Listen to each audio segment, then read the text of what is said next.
ہوگا جمعے کا خطبہ نکل گیا، جماعت تو مل گئی لیکن خطبہ نہیں ملا، تو اب یہ جمعہ ہوا یا نہیں ہوا؟ جمعے کے شرائط میں سے خطبہ بھی ہے، ٹھیک ہے، یعنی خطبے کا ہونا، ٹھیک ہے، یہ جمعے کے شرائط میں سے اگر خطبہ نہیں ہوا تو نماز جمعہ اگر پڑھی خطبے کے بغیر تو جمعہ کی نماز نہیں ہوگی۔ یعنی امام صاحب نے ہی خطبہ نہیں دیا تو اب کسی کی بھی جمعے کی نماز یہ ایک نہیں۔ الگ میٹر ٹھیک ہے، ٹھیک ہے، یہ نہیں ہے کہ ہر ایک مقتدی خطبہ سنے ٹھیک ہے، تو جمعہ ہوگا ٹھیک ہے، ورنہ نہیں ہوگا، ٹھیک ہے، ایسا نہیں ہے۔ یا بس یہ کہ خطبے کا ہونا شرط ہے، وہ عام طور پہ ہو رہا ہے۔ ٹھیک ہے، اب اگر یہ دیر سے پہنچا اور نماز شروع ہو چکی تھی، خطبہ سننے سے محروم رہ گئے، ٹھیک ہے، تو اس کو یہ نہیں کہیں گے ان کی نماز جمعہ نہیں ہوئی، جماعت مل گئی تو ہو گئی۔ جماعت مل اچھا گئی۔ ایک رکعت ملی جمعے کی تو بھی جمعے کی نماز ہو گئی؟ اگر کوئی اتحیات میں بھی پہنچا ہے ٹھیک ہے، اور اتحیات میں شامل ہو گیا تو بھی اس کی جمعے کی نماز اس کو مل گئی۔ ٹھیک ہے۔ اب یہاں میں ایک سوال ضرور کروں گا، ہو سکتا ہے کہ کچھ ایسے لوگ جو ویسے لیٹ کمرز ہیں، پہنچتے ہی آخر میں وہ پکا وہ امام صاحب خطبہ ختم کر رہے ہوں گے تو دوڑتے ہوئے پہنچ رہے ہوں گے، اب ان کو مل گیا بھائی اب تو اتحیات میں بھی پہنچ سکتے ہیں، تو ایسا تو نہیں ہے کہ یہ اس طرح پہنچنے والے کو وہ ساری برکتیں ملیں گی، جو پہلے پہنچے گا اس کو زیادہ ثواب بھی تو ملے گا نا حضور؟ دیکھیں برکتیں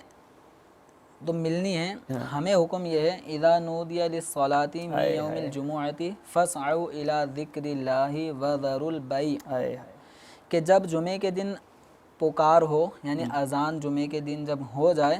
فاسعوا الی ذکر اللہ، تو اللہ تعالیٰ کے ذکر کی طرف دوڑو۔ اذان کے بعد صحیح، اذان کے بعد سے ہی اللہ کے ذکر یعنی نماز کے لیے اب سعی کرنا، کوشش کرنا، وذروا البیع، کاروبار کو چھوڑ دو۔ صحیح صحیح، یہ ہمارے پروردگار عز و جل نے سورہ جمعہ میں ہی یہ جمعے کے بارے میں یہ ہمیں طریقہ ارشاد فرمایا اور حکم دیا کہ اذان جمعہ ہوتے ہی ہم نے کاروبار چھوڑ دینا ہے اور نماز جمعہ کے لیے کوششیں کرنی ہیں۔ اب وہ حضرات کے جو خطیب صاحب کے بیان کے اختتام کا انتظار کرتے ہیں، پھر خطبہ ہوگا پھر آئیں گے، تو عام طور پہ اذانیں بعض اوقات پہلے ہو چکی ہوتی ہیں، تو جہاں پہ اذان بس شروع ہو گئی تو اب وہاں کے اطراف کے رہنے والے نمازیوں پہ لازم ہے کہ اب وہ سب کام کاج کو چھوڑ کر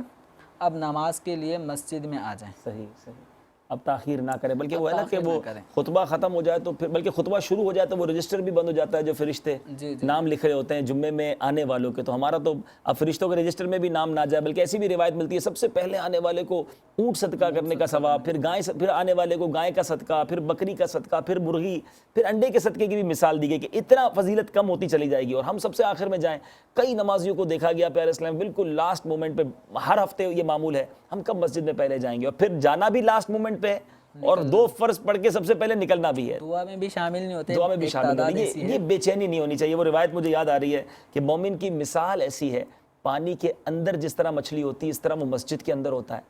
ہم کیسے ہیں؟ کبھی کبھی تو ایسا لگتا ہے کچھ لوگ مسجد کے اندر ایسے ہوتے ہیں جیسے مچھلی پانی کے باہر ہے، بے چین بے کل، بار بار گھڑی دیکھ رہے ہیں ابھی تک جماعت کھڑی نہیں ہوئی، اور جیسے ہی نماز ختم ہوئی بھاگ جائیں گے جیسے پرندہ